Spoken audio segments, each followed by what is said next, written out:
Aktivitas penundaan itu batas jangka panjangnya adalah sampai dengan mendekati hari kiamat, yakni ketika matahari terbit dari arah barat.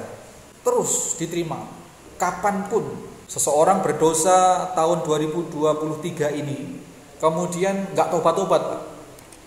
Ngerti yang dilakukan itu dosa, tapi dia terus lakukan. Tobatnya nanti kalau pensiun misalnya.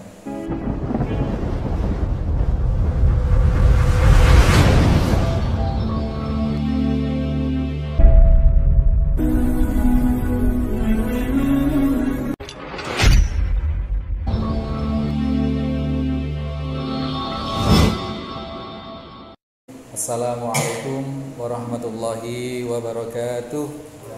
Innal hamdalillah nahmaduhu wa nasta'inuhu wa nastaghfiruh wa na'udzu billahi min syururi anfusina wa min sayyiati a'malina. May yahdihillahu fala mudhillalah wa may yudlil fala hadiyalah. Asyhadu an la ilaha illallah wahdahu la syarikalah. Asyhadu anna Muhammadan 'abduhu wa rasuluhu la nabiyya ba'dah. Allahumma salli wa sallim wa barik ala Muhammadin wa ala alihi wa sahbihi wa mawala. Qala Allah Ta'ala, ya ayyuhalladzina amanu taqullaha haqqa tuqatih wa la tamutunna illa wa antum muslimun. Qala Allah Ta'ala, ya ayyuhan nasu taqu rabbakumul ladzi khalaqakum min nafsin wahidah wa khalaqa minha zawjaha wa batha minhuma rijalan katsira wa nisaa wattaqullaha alladzi tasaaluna bihi wal arham innallaha kana 'alaikum raqiba. Ya ayyuhalladzina amanu taqullaha wa qulu qawlan shadida yuslih lakum a'malakum wa yaghfir lakum dhunubakum wa may yuti'illaha wa rasulahu faqad faza fawzan 'azima.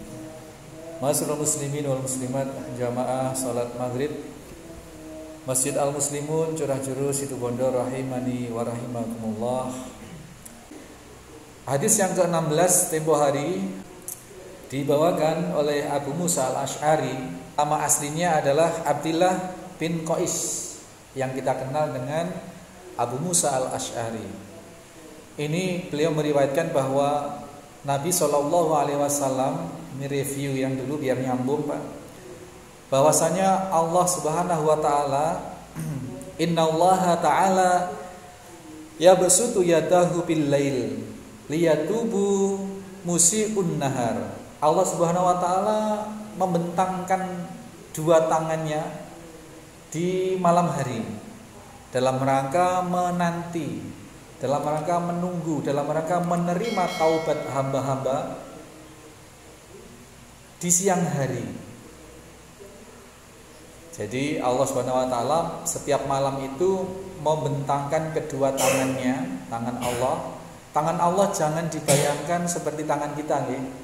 Jadi tidak boleh kita kemudian pemikiran kita kemana-mana. Oh, berarti Allah punya tangan. Bahwa Allah punya tangan, iya, sebagaimana yang diinformasikan oleh Nabi SAW, tetapi terlarang bagi kita untuk berfantasi tangan Allah seperti ini, seperti itu. Tidak.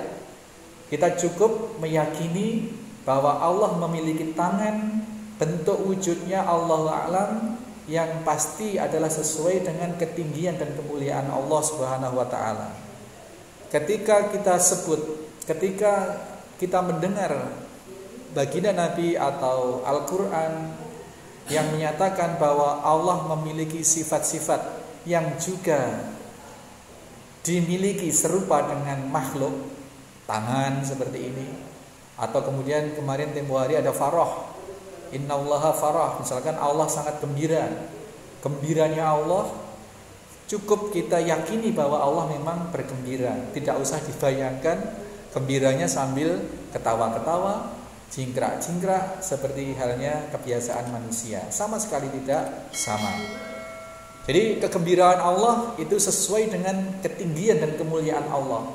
Bentuk wujudnya manusia tidak tahu dan pasti tidak serupa, tidak sama dengan makhluk. Allah membentangkan tangannya setiap malam guna menunggu atau menerima taubat hamba-hambanya yang berdosa di siang hari.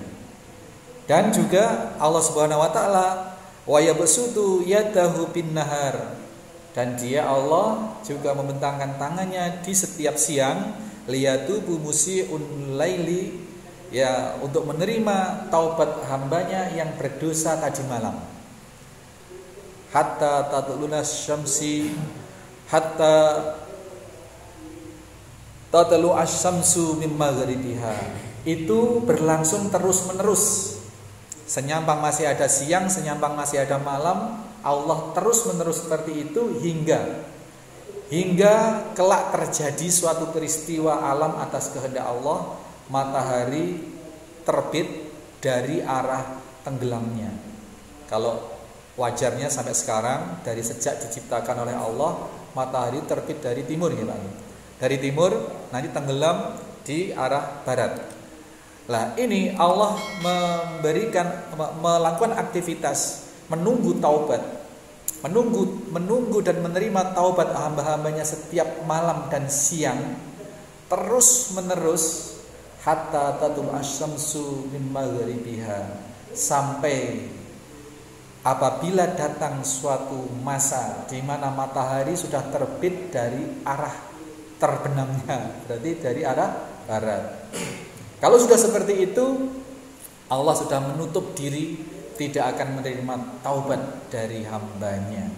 Nah, ini jangan sampai, ini fenomena alam ini bisa terhitung, bisa terbaca. Bahkan hari ini sudah terdeteksi pergerakan alam semesta itu begini, dan itu semua sifatnya eksak. Dan telah diakui oleh para ahli antariksawan bahwa memang kelak akan terjadi pergeseran gerak semesta alam ini, sehingga terjadi benar matahari itu akan terbit dari arah barat. Ini ilmiah, bukan hanya dongeng, bukan hanya tahayul. Nah, tetapi kalau melihat dari sirkulasi alam semesta, kapan matahari terbit dari arah barat, untuk saat ini insya Allah masih lama. Jadi kita masih punya waktu. Tapi jangan lantas kemudian ditunda-tunda, Pak. Karena kita yang tidak bisa ditunda adalah hadis yang nomor 17, hadis yang nomor 18. Ini hadis ini serupa, tetapi nanti akan ada fadilah bagaimana taubat itu Allah menerima taubat hambanya yang dia tunda. Hambanya berdosa, Allah tunda, dan yang bersangkutan menunda taubat, tapi Allah masih terima. Nah, hadis yang ke-16 ini, batas penerimaan taubat hamba itu sampai nanti ketika matahari terbit dari arah barat. Ini masih melegakan kita semua. Kemudian hadis yang ke-17 sambungannya kita rapel nanti dua hadis ini, karena ini satu kesatuan penjelasan sebenarnya.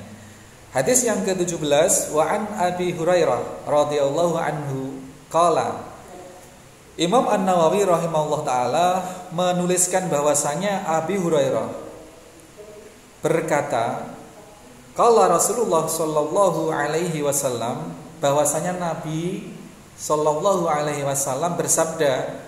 Ini kemudian yang berkata Abu Hurairah menceritakan bahwasanya Nabi bersabda, man taba qabla an tatlu as-samsu min maghribiha taballahu alaihi. Barang siapa yang bertaubat, barang siapa yang bertaubat sebelum an tatlu as-samsu min maghribiha, sebelum matahari terbit dari arah tenggelamnya, fataballahu alaihi, maka Allah menerima tobat dia. Ini penegasan dari hadis yang ke-16 tadi. Hadis ke-16 tadi itu menjelaskan dua hal. Yang pertama, Allah ini menerima taubat hambanya meskipun dia tunda. Dosanya malam hari, baru taubat di siang hari, Allah terima. Bahkan Allah menyediakan diri sepanjang siang itu, membentangkan tangannya Allah untuk menunggu dan menerima taubat hamba-hambanya yang tadi malam berdosa. Ini satu fadilah bahwa menunda taubat itu oleh Allah masih dimaklumi, masih diterima. Gitu ya. Kemudian yang ke-16 dan 17 ini, hadis ini menyatakan bahwa aktivitas penundaan itu batas jangka panjangnya adalah sampai dengan mendekati hari kiamat, yakni ketika matahari terbit dari arah barat. Terus diterima kapanpun. Seseorang berdosa tahun 2023 ini, kemudian nggak tobat-tobat, Pak. Ngerti yang dilakukan itu dosa, tapi dia terus lakukan. Tobatnya nanti kalau pensiun misalnya. Nggih Pak Fadli, tobatnya nanti kalau sudah nggak kerja misalkan, sudah pensiun. Nah benar Pak, ada di kampung saya, kampung mertua di Wuluan itu seperti itu. Tentara, memang dia berazam mulai dinas itu. Nggak tahu sholat apa enggak, tapi ya nggak istiqomah pokoknya. Berazam nanti kalau pensiun mau sobo masjid. Allah terima Pak seperti itu Pak. Asalkan tadi itu belum matahari terbit dari arah barat yang pertama.